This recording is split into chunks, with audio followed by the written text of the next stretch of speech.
Hey guys, welcome back to another Far Cry challenge.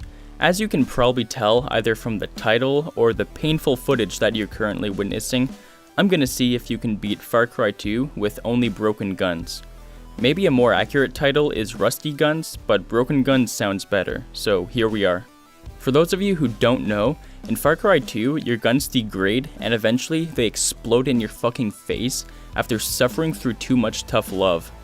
Leading up to that point, they also frequently jam, leaving you completely exposed to death.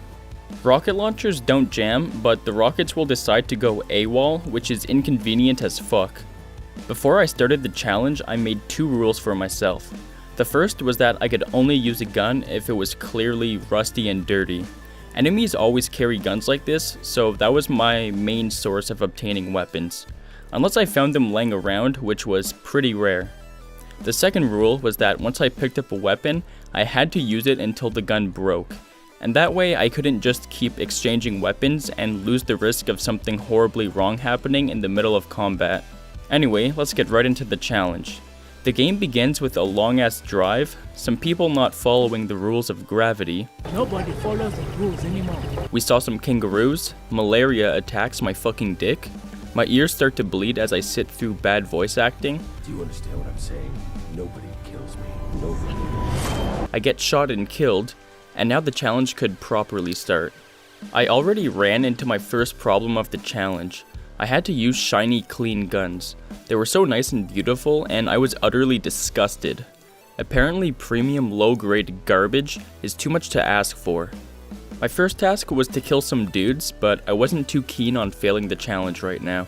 So I searched every structure on the map, and I had no luck at finding a weapon. So I went to a lumber yard, and I saw a lot of guards and explosive barrels. A recipe for disaster, and a recipe for success. I actually had to turn the difficulty down to easy to execute my plan, because surprisingly, my manly hairy chest isn't bulletproof. All I did was try to make one of the guards kill themselves with the explosive barrel, and it worked just as I planned it to, so I was able to get my hands on a rusty pistol. My own intelligence even scares me sometimes. I filled up the guards with adorable little 9mm bullets, and then I acquired a rusty shotgun. And just like a disabled army vet, it was filled with personality, history, and defects. So I went back to the safe house where I was supposed to go, and I was finally able to kill the guards and take a well-deserved nap. The first act of the game is the easiest part of the challenge, just point and click enemies and different objects in the world. The biggest problem was taking out the choo-choo train, because I needed explosives. I didn't have explosives, so I got very depressed, and just when I was contemplating suicide, I thought up a plan. To execute my plan, I would have to execute the enemies. As expected, my guns kept jamming, not to mention I kept running low on ammo, so it was quite a stinky little predicament. But once they all died, I pushed the barrel to the train. The train was looking pretty smug before, but once it realized what I was up to, it got scared and exploded. I did some more missions like killing the chief of police, I broke more guns, I watched some paranormal phenomena,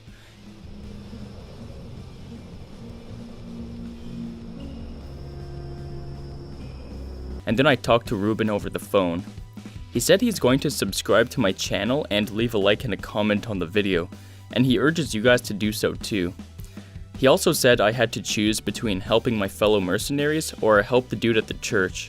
I could honestly care less about the mercenaries, but the daddy at the church was my malaria pill supplier. He would send me to good, reliable people, and when I arrived, they were pretty reluctant to part ways with their medication, but eventually, they gave it to me. I was indebted to him, but the last time I played Far Cry 2, I chose to help father malaria pills, so this time I chose to help the mercs, which was a big mistake. I didn't even like the mercs. One time I was driving a boat, and I thought I had died, but I was saved by a lesbian. She brought me back from the clutches of death, but then she soiled my hand with a filthy, disgusting, clean, new gun. The bitch had replaced my rusty old, unreliable MAC-10, so I thanked her for saving me, and then I traded my new pistol with her dirty-ass deagle. Anyway, we defended the bar to the best of our abilities, but the alcoholics outside wouldn't leave until they got their hands on our booze. I passed out for some reason, I woke up in a truck, I passed out again, I woke up again. I sat through the Jackal's lame metaphors, and this British dude lectures me on how to properly drink tea. And boom, my weapons were stolen from me. Once again, all I had were lousy clean guns.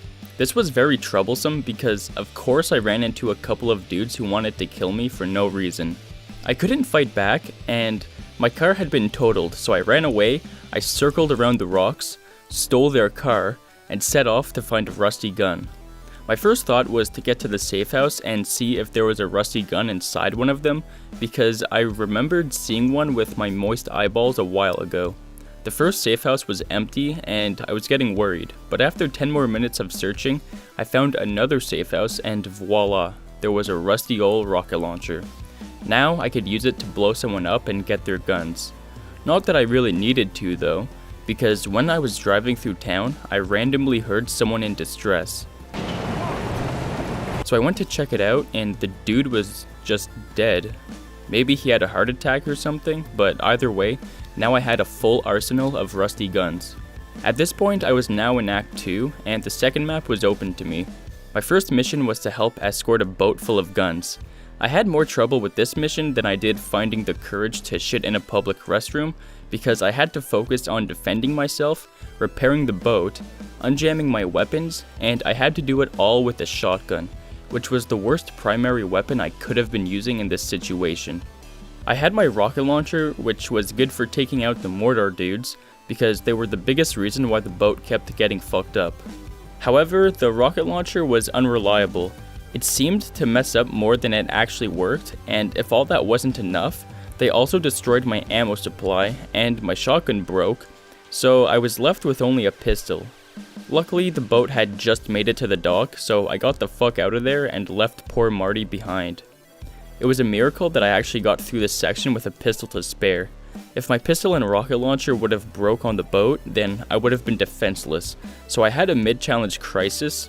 I went to the gun store, bought a gun case, and stored a backup rusty pistol just in case I ever lost my weapons again. So I could easily get access to one without having to rely on luck or finding a dude who would just drop dead.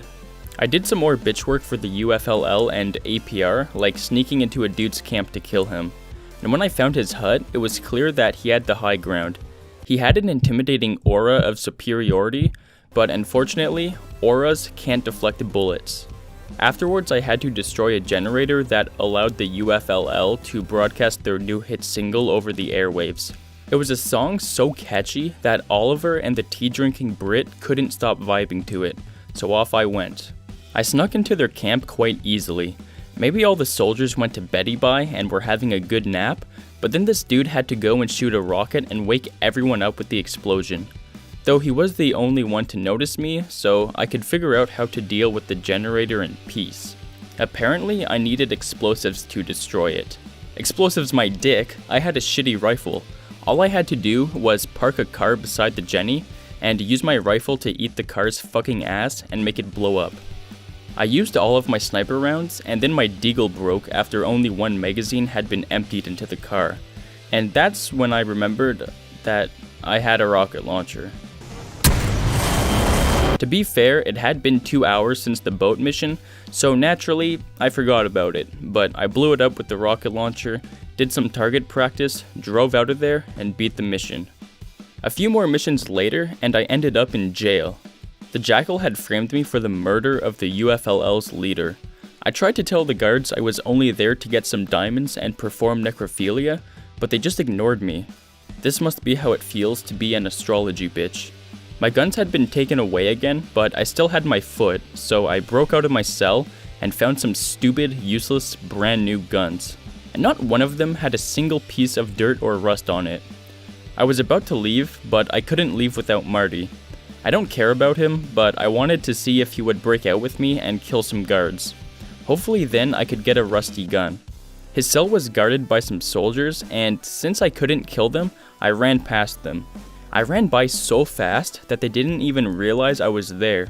I was nothing more than a gust of wind. So I freed Marty, but he said to go on without him. What a useless cunt. I ran by the guards again at the speed of light so they wouldn't see me. I snuck out of the prison, and now was the challenging part. I was a fugitive on the run and the roads were full of guards. I had no chance of getting past them, so I decided to avoid them by going on foot and sneaking around everyone, either through the bushes or swimming across the lake. My plan didn't go quite so well because I was being hunted down every second of my escape. But eventually, I made it back to town, so I took a bus to the closest gun store and made my way to retrieve the rusty gun that I left in the gun case. I yoinked it, and finally I had a dirty-ass gun, which I used to acquire more guns. Then I used those guns to kill 4 more important dudes. I helped out Ruben at the airport by killing even more dudes, and then it was time for the last sequence of the game. The Jackal wanted me to help get the civilians out of the country. I said fuck you for framing me, and then agreed to help him. Nothing unique happens here. I spent most of my time either sneaking past or shooting up all the bad guys until I encountered the leaders of the APR and UFLL. I remember him from before, the way he danced around and gave me those brand new shitty guns. The other guy just looked like a douche, so I used my beautiful, dirty-ass RPG to take him out. And then all of my old mates, including Marty, wanted to kill me. So I used my anti-traitor gun to kill them all. I grabbed the diamonds and brought them to the Jackal. Now all that was left was to decide who does what job. If I took the battery, I would have to cut the wire with my machete. If I took the diamonds, I would have to use the rusty deagle to kill myself after I delivered the diamonds. So of course, that's the job I chose. I made my way to the border, gave them the diamonds, and with that, I beat the game. So was I able to beat Far Cry 2 with only broken guns? Fuck yeah. Thank you for watching, consider subscribing, leaving a like and a comment, and I'll see you all in the next one.